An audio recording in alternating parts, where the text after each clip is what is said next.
نن سبا د کووډ 19 په وجه باندې زمونږ په ټولو کارونو باندې زما د کمیونټي د غړو په کارونو باندې ډېر بد اغیزه کړې ده او حتی دومره چې افغانان کوم کمیونټي چې مونږ دلته هغه پیسې چې به مخکې افغانستان ته د فامیلونو د کورنیو ته لیږلې هغه هم اوس په ډېره مشکله لیږي ځکه چې د کاروبار نشته دی. فولاد خان د کیلیفورنیا په سرخار ساکرامنټو کې ژوند کوي. د کرونا د رنځ خپرېدو له سببه د ډېرو نورو خلکو په رنګ د روزګار هم اغېزمن شوي. فولاد او د نږدې ملګري په امریکا کې د خپل کور سره شاته وطن کې هم خپل مور پلار رونه خویندو او خپلوانو سره مالی مرستې کوي. خو دوی وایي چې اوس خپلې خرچې اوچتول هم ګران شوي. میاشت په میاشت د $1500 نه تر $1000 لیږل. اوس چون مونږ کار نه لرو، روزګارونه بند دي، هر څه بند دي، بزنسونه تړل شوي دي د قرنطین د وجې نه.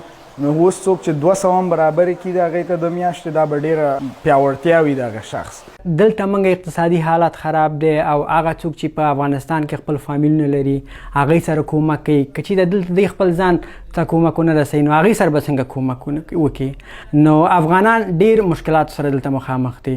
خدای دې وکړي چې دا کووډ 19 ختم شي او د افغانانو بیرته کاروبار شروع شي. دا ستونزه یوازې د فولاد خان او د هغه د ملګرو نه ده. د ورلد بانک مطابق د کرونا د وایرس خپرېدو وروسته نړیوال اقتصاد مسلسل مخ په ښکته روان دی. نړیوال بانک وړاندوینه کوي چې نړیوال اقتصاد به سږکال 5.2% لاندې ځي. د نړیوال بانک د کال 2020 د جون په میاشت کې اقتصادي سروې مطابق نړۍ سږکلنی اقتصادي بحران د دویمې نړیوالې جګړې وروسته په لومړي ځل ویني. فرهاد یوسفزی په ساکرامنټو کې د ګاډو او کورونو بیمه کولو کاروبار کوي. دی وایي چې دې وبا وړاندې د دوی کار ګټور و خو اوس داسې نه ده. نه تنها د دې منفي تاثیر زما په بزنس شو بلکې د کمیونټي باندې هم ډیر زیات منفي تاثیر و. ما سره لکه د کمیونټي د اکثریتو خلکو بزنس پالیسي نه وي، لکه هغوی په خپلو موټرو باندې کاروبار کوي نو دا هغوی نور نه کوي.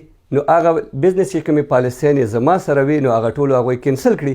زما باندې انکم کم شو او هغوی هم سږکال د ملګري ملتونو لخوا د جون 14 نیټه بیرته کورونو او خاندانونو ته د پیسو لیږلو نړیواله ورځ په داسې وخت لمانځل کیږي چې په بهرنو هیوادونو کې میلیونونه مهاجر کارګران خپلې دندې له لاسه ورکوي.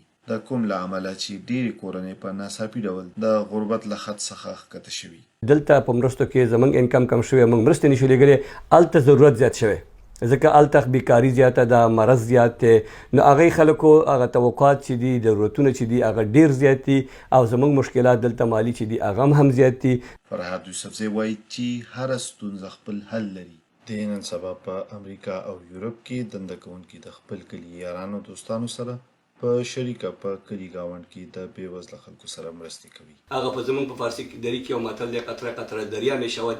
یو څاڅکی چې دی د دې نه سیندونه او دریابونه جوړیږي. نو که موږ او تاسو لږ نفر هم راټول شو په مرستې راټولې کړو، اول ته بېوزلو کسانو، یتیمانو ته، کونډو ته، هغه کسان چې مریضان دي هغوی ته ورسو. زه فکر کوم چې دا به سیمه باندې ډېر او په د خلکو پر ژوند باندې ډېر مثبت تاثیر وکړي. د ریپورټونو مطابق سږکال د ترقي یافته هیوادونو نه غیر ترقي یافته هیوادونو ته د کارګرانو له اړخه پیسو لیږلو کې به $110 بلیون کمې لیدل کېږي.